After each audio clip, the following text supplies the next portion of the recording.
Babies. Netflix. Jimmy Fallon. This is what the big time is all about. After touring the States, comedian Simon Taylor is back in Australia and he's here in Adelaide for the Fringe with his show, Big Time. Welcome, Simon Taylor. How are you, mate? What an intro. Can I have that for my show? I'm hyped. Absolutely. I'm ready to do my set right now. I'll get the MP3 to you. Yeah, dude, that'd be We great. were so close to having confetti guns coming out as you walked in as well. Man, There was that going to would've been be great. a whole show. Blown the budget for the whole year. Sorry, we wasted it on Simon Taylor back in Feb. Wasted not. Now, Simon, obviously you're here for the Fringe. We can't wait to see your show. Can you tell us a little bit of what it's about? Just life-changing moments for me. Like I had, that big TV win in America. Got to do Jimmy Fallon. I got married. I'm not saying which one was better. Yeah. We had a kid last year, and so it's just like really quickly within the space of probably like 8 months, just everything happened for me. And so I'm just reeling from that. And this show is me trying to process it in the only way I know, and that's by making gags. Yeah, well, I mean, like you said, Jimmy Fallon. What was Jimmy Fallon like? He's That's a great unreal. dude. Yeah, he came backstage. He chatted to me, met my family and my in-laws. So my in-laws are from Kentucky. And nice. I think they were like unsure about this whole comedy thing. So Yeah. when you get Jimmy Fallon to go have a chat with them about it, they're like, all right, you can keep doing it. I feel like that puts you in the ultimate security with the in-laws. People Yeah. are usually a bit nervous about what the in-laws think of them. Now you've been on Jimmy Fallon. I feel like you're in the good books. Yeah, they got a mug. Yeah. They got a mug from the show. Yeah, every time they drink out of that, like, all right, he's doing okay. He's a good dude. I mean, what was the prep like? Is it any different to how you'd prep for this Fringe show? Yeah, I think it's really about it's like a 100-meter sprint. Yeah. So you're just trying to get the perfect 5-minute set. When you Yeah. do Fringe, it's like, all right, it's a marathon. I got to, have an hour show every night, and Yeah. I've got to sustain myself over the festival. But the next day after Fallon, I just collapsed. I was exhausted. 'Cause Yeah. I was Yeah. just essentially training for that perfect 5 minutes. So I went out the night before, did the set 6 times in a row. Yeah, when you go out and practice those sets, like you just said, when you did it 6 times, is it just in America you have so many comedy bars you can just rock up to, give it a crack, they're all just open access? Yeah, New York was so good, and the booker at the Tonight Show just called ahead and said, get this guy on. Yep. And so they just looked after me. It was so good. I did the Comedy Cellar, which is that famous one. You see it all over Instagram. It's got the famous stained glass windows behind it. Right. Oh, yeah, You'll yeah. recognize it. It's not iconic. like Ray Romano back in the day. Yes, hitting it exactly. and- yeah, okay. Yeah, exactly. Great. So I got to do that, and I just felt like, oh man, I'm just on such a high. I believe, was that not the place where it was the fall of Michael Richards? No, that was Laugh Factory. Oh, okay. Yeah. No, that's not quite that one. No, bad juju at that place. Yeah, You don't yeah, wanna- Yeah. Have you performed there? I have actually.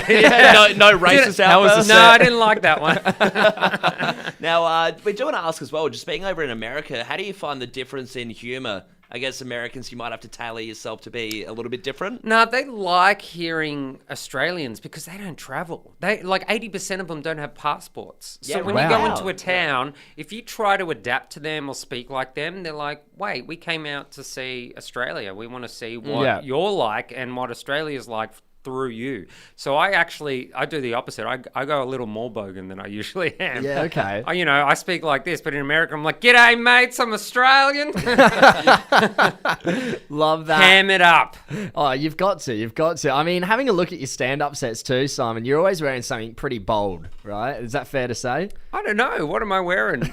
Oh, well, in the Jimmy Fallon set, you're wearing the bright red. Oh, the I've bright red. seen- That's true. Yeah, seen No, in the the only reason that happened is because I usually wear blue, and the booker said, no, the curtains are blue. You can't wear blue. You're like, crap, that's Okay. my thing. So within about 3 hours of my set of Fallon, I'm running around New York just looking for anything, and that was the last possible. I went to 5 different stores, and I didn't want that jacket because I'm like, this is too loud.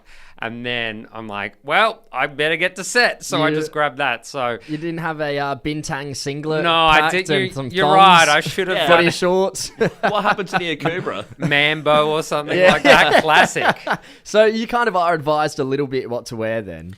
Yeah, or just, basically told no big logos and you got to stand out from the curtain. So basically I went with the only red jacket I found Yeah, brilliant. within a couple of hours of going on TV. Yeah, now, Simon, not to jinx it, but talking about these big steps going on Jimmy Fallon, what's the next thing you want to conquer? Is it another talk show or a bigger sellout crowd? What's going to happen? Oh, mate, I just want a night's sleep. I've got a kid now, and it's just like home life. I want home life to be sorted because it's just so chaotic at the moment.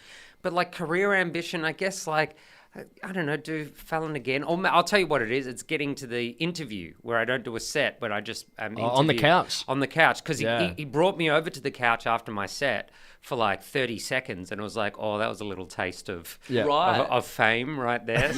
So it was a bit short-lived on the couch. Well, because comics usually don't go on the couch. You just do the stand-up set. But during the break, I like said something to him, and he's like, oh, that's funny. You should say that on the couch. And I'm like, what? The couch? I wasn't meant to be on the couch. I feel like the couch That's for Selena Gomez. The what couch am I is doing? like its own mythical beast or something. It is. Yeah, because the stand-up set is just its own little thing. And so, so maybe I'll go back and do an interview one day. Were you like, when you shake a famous person's hand, you're like, I'll never wash this hand again. Have you washed your butt since sitting on the couch? Oh, man. No, I never did that anyway. But it's actually pretty crazy. The set doesn't look as fancy in real life. It looks really? It looks like balsa wood. I'm like, this looks cheap. Really? Yeah, it's just all the lighting that makes it look so cool. So I remember going like, this isn't as fancy as it appears. Yeah. Simon, moving over to your social media, I mean, you've accumulated over 30 million views. Crazy. Insane. We want to know, you've perfected the Australian posh and bogan accents. Were there people in your real life that were sort of inspirations towards these? I like coming to Adelaide, to be honest, for that, because you've just got that beautiful, like, chance dance thing, but then you can have someone who's super bogan and their throat is like, oi, you, get out of here, I'm not giving you another chance. I just find that so amazing. So Adelaide has been a big source of inspiration because you just got, like, this weird sort of mesh of the different accents. Yeah, definitely. Yeah.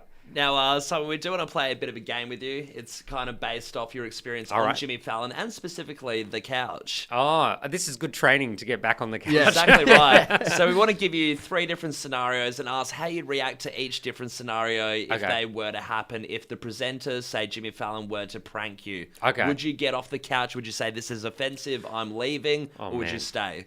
All right. Well, look, I'm a comedian, so I'm not easily offended. So it's got to be pretty high stakes. But I'm ready. Keep in mind, it's on national TV. All right. Okay. Fair enough. So big embarrassment. And possibly hundreds of millions of people watching on YouTube after that. Yeah, exactly. All right. Here we so go. the first scenario, they've sprung you with an electric hand I'm buzzer. out.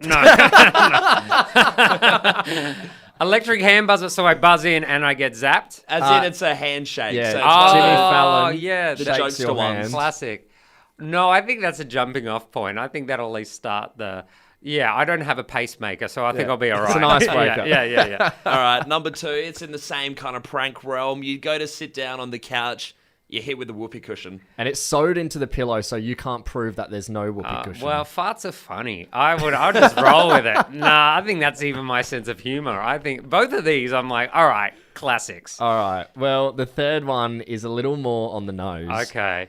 They whip out an ultra-realistic puppet of you and start doing crude impersonations of you. Oh, man. Yeah, see, that's going to be hard, right? Because do you weather the storm with a fake smile? Yeah. Or do you just go, oh, look at the time, Jimmy?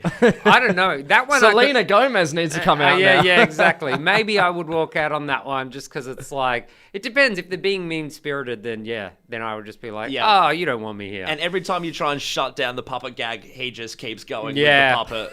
You can't stop it. It's 10 minutes of puppet as Simon Taylor. I'm Simon Taylor. Exactly. Yeah, no, I'd be gone. I'd be like, no, not my childhood again. I was bullied at school. The sock puppets. Now it's the real thing.